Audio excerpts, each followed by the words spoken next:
Morning, all of you. This is Mr. PJ Titus.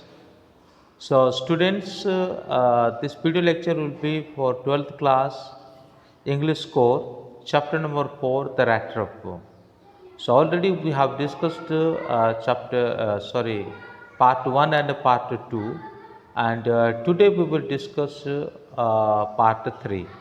So, let us begin. So, before entering to this video lecture, I would like to request you, if newly you are watching, so please subscribe this channel and hit the bell icon also. सो हमने जहाँ तक देखा था और उससे आगे हम देखेंगे, तो उससे पहले दो वीडियो ऑलरेडी अपलोडेड हो चुका है। तो हम वहाँ पे ये देख रहे थे कि जो राइटर ऑफ सेलर जो है वो रामशो जो आयरन मिल होता है वहाँ पे आके पहुँच जाता है और वहाँ पे अपना मतलब रात गुजारने के लिए वो परमिशन लेता है। और जब वो वहाँ पे रहता है और तभी रात के समय पर क्या होता है कि आयरन जो मास्टर है वो आता है। आने के बाद जा कर के वो क्या करता है, वो राइटर ऑफ सेलर से जा कर के वो मिलता है। राइटर ऑफ सेलर से जा कर के वो मिलता है। तो बस फिर उसके बाद आगे उनके साथ क्या बातचीत हो रहा है वही चीज़ को हम देखेंगे।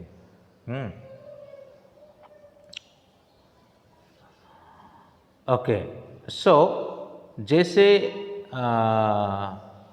The blacksmith glanced only casually and indifferently at the antidote. He looked away people of his type usually did, with a long wear, dirty, ragged, and with a bunch of rattrap or dangling on his chest. तो writer seller का अवस्था इस समय यहाँ पे बताया जा रहा है कि लंबे दाढ़ी है, डर्टी और रैग्ड क्लॉथ है, इस तरह का है। ही आस्क्ड परमिशन, और वहाँ पे परमिशन मांगता है ब्लैक स्मिथ को, और ब्लैक स्मिथ उसको इशारा से नोडेड कर देता है और इस प्रकार से वो इस जगह पर रहने के लिए तैयार हो जाता है। The tramp did not say anything either he had not come there to talk but only to warm himself and sleep. तो वो आया नहीं, उससे कुछ बोला नहीं, लेकिन राइटर ऑफ सेलर अपने मन में सोचता है कि बस वो उनके साथ बातें करने का कोई शौक़ नहीं, उसको तो वहाँ पे थोड़ा बहुत आग से अपने आप को सेकना है और उसके साथ साथ वहाँ पे रात गुजारने हैं। So in those days, Ramshaw Iron Mill was owned by a very permanent iron master. एक परमानेंट आयरन मास्टर के द्वारा ये जो आयरन मिल है क्या हो रहा था, उन दिनों में चल रहा था। Who greatest ambition was to ship out. हाँ, ये पार्ट हम पढ़ चुके थे। तो उसका मन में ये था कि भाई बहुत ही अच्छा आयरन को बनाएगा, बनाने के बाद उसको एक्सपोर्ट करेगा और एक बेहतरीन काम करना उसका मन में इच्छा था। रात दिन वो काम करके अच्छा क्वालिटीफुल चीज़ को वो लोगों तक तो पहुंचाने के लिए चाहता था। इसीलिए समय समय पर इंस्पेक्शन के लिए वो रात को भी आ जाते थे। तो naturally the first thing he saw was the tall Ragamuffin who had eased his way to close furnace. The steam rose from his wet rags. तो ऐसा एक बंदा है जो आग के जो भट्टा है उसमें चिपके हुए एक बंदा वहाँ पर लेटा हुआ है, जो उसका शरीर से, क्योंकि वो कपड़े पूरा भीग गए थे, तो उसका शरीर से जो कपड़े हैं उस कपड़े में से स्टीम निकल रहे थे। The iron master did not follow the example for the blacksmith who had hardly designed to look the stranger. He walked close to him, looked him over very carefully, then tore off his clothes. He get a better view of his face.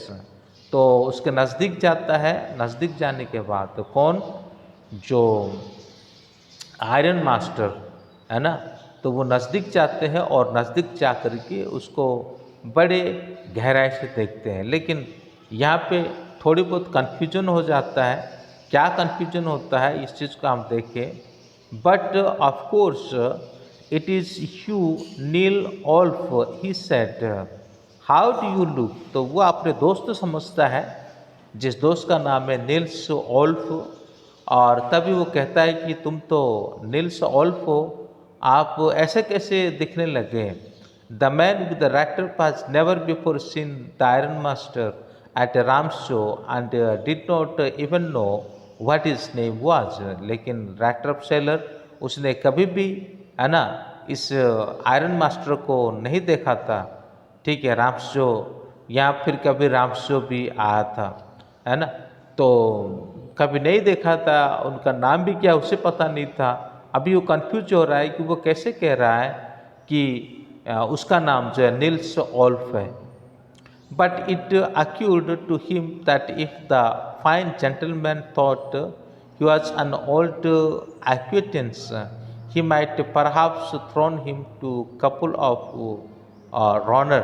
Therefore, he did not want to undeceive him all at once. तो मन में ऐसा होता है कि भाई कि ऐसा ना हो, अगर मैं उसके साथ मिल जाऊं तो मेरे हाथ में जो रॉनर है उसमें से कुछ कम हो जाएगा, ऐसा उसके मन में हो रहा था। इसीलिए वो ज़्यादा उससे मिलना नहीं चाहते थे। Yes, God knows things have gone well with me, he said.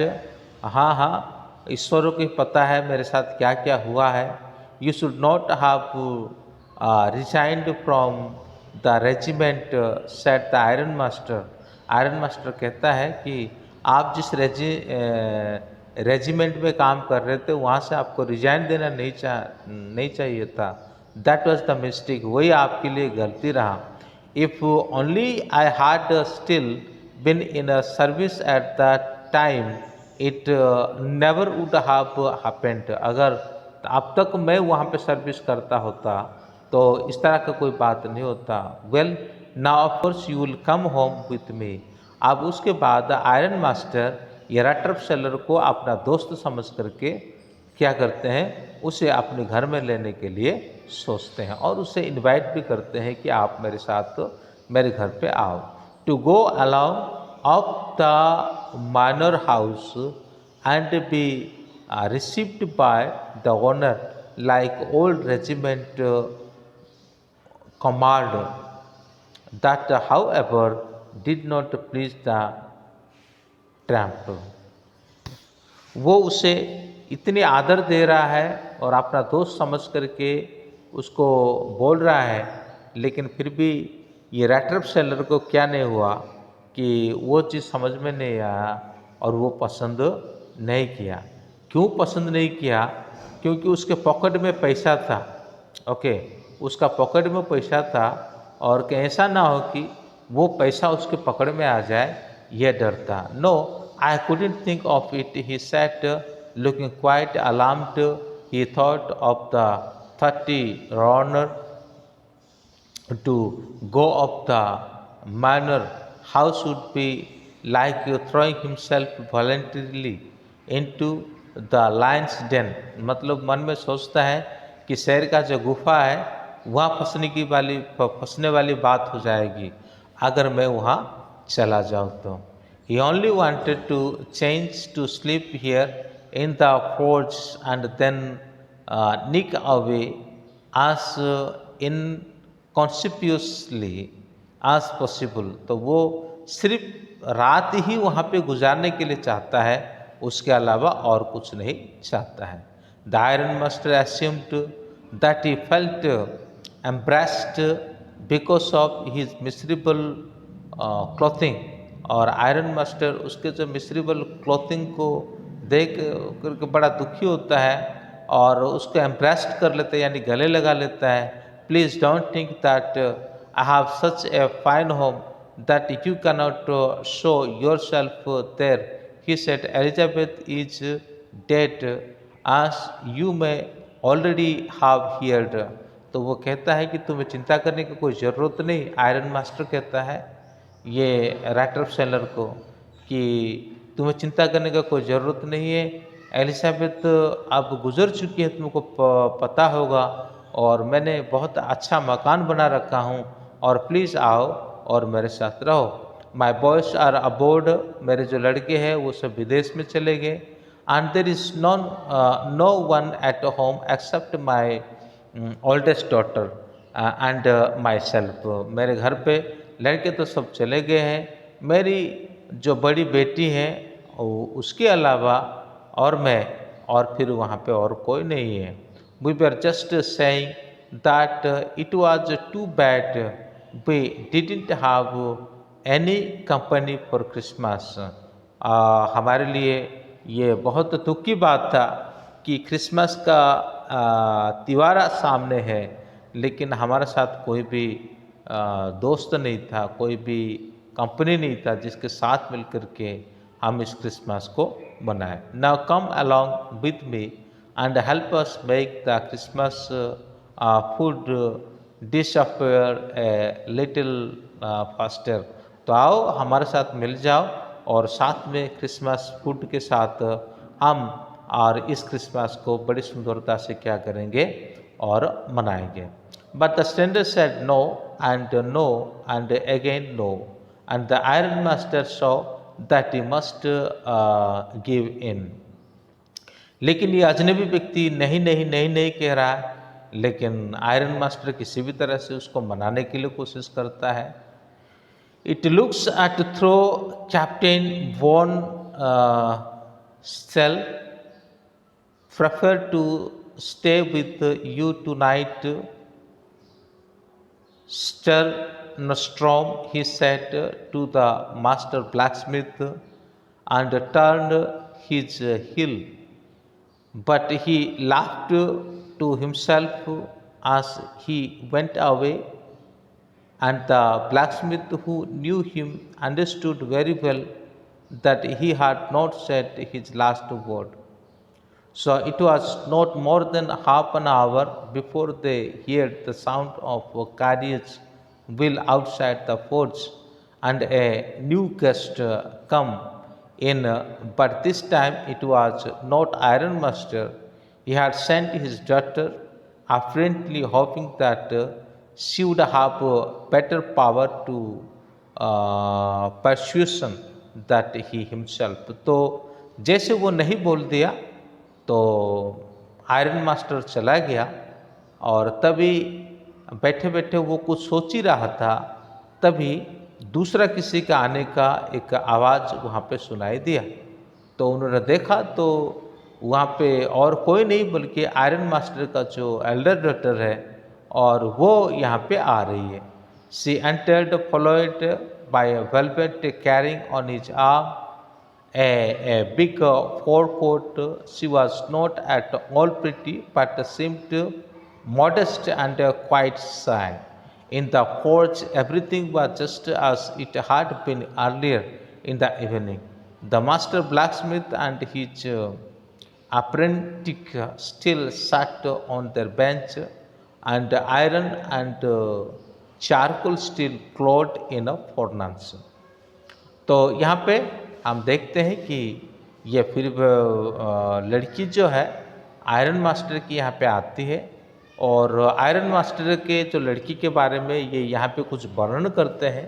लड़की ज़्यादा सुंदर तो नहीं थी, लेकिन एक वेलवेट क्लॉथ पहन कर के आई हुई थी, थोड़ा शर्मीली सी लग रही थी, ज़्यादा प्रिटी नहीं थी, लेकिन थोड़ा मॉडेस्टी थी और शर्मीली थी।